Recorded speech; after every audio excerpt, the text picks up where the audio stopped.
Thank you, honorable parliamentarians, for giving me a floor to speak about regarding a few of the most pressing issues that the youth is facing today. I'm Ayman Sadiq, founder of 10 Minute School, where we teach more than 150,000 students every single day, and that too completely free of cost. This makes us the largest online education platform of a small but a very optimistic nation called Bangladesh. When I used to teach back in 2013 in an offline class, the number of students attending in one class was only 40. Only a year later, when I took the same class online, the number of students attending that same class was 500,000. Just to put that number into perspective, if I need to reach out to 500,000 students by having a class of 40 students every single time, I have to repeat that class 12,500 times. That is my entire lifetime. Honorable parliamentarians, this is the sheer power of digital education today. With the help of augmented and virtual reality, we can create a classroom around anyone and everyone.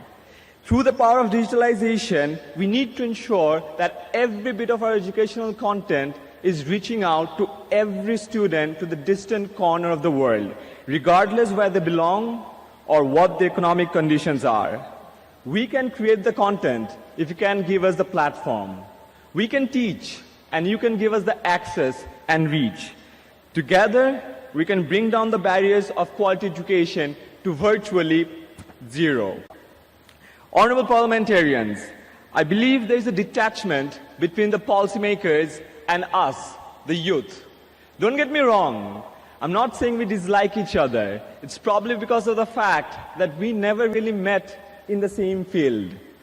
When you're at the press conferences discussing about pressing issues, we're probably browsing YouTube or Facebook searching for the same news.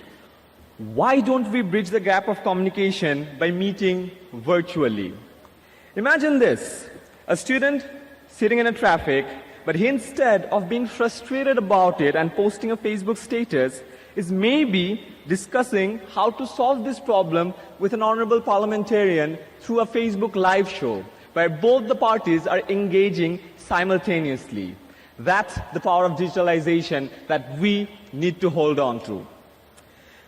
2 years back, when I graduated from university, I had an overwhelming realization that we need to do more to keep pace with this fast-changing world.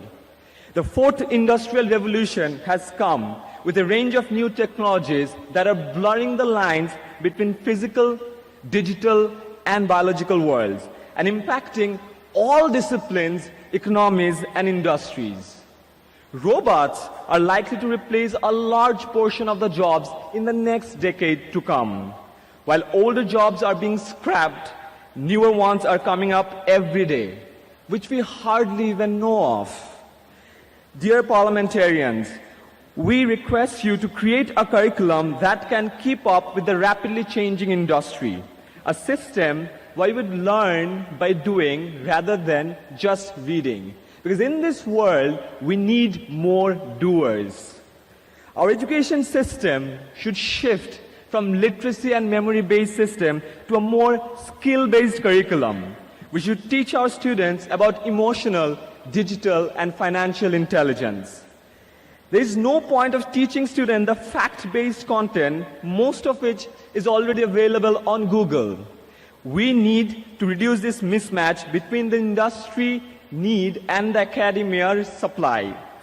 I beg you to create a system where the students can get the equal opportunity. Once the students enter the job market, this redundancy in education sometimes fails to connect them with proper jobs. If you imagine, out of the 2.4 billion people in the Commonwealth countries, 60% of them are under the age of 30. Can you imagine the sheer magnitude of that number? We are the change agents, and all we need is the right opportunity. We can be the first generation to end extreme poverty. We can be the most determined generation to end injustice and inequality, and the last generation to be threatened by problems like refugee crisis or climate change.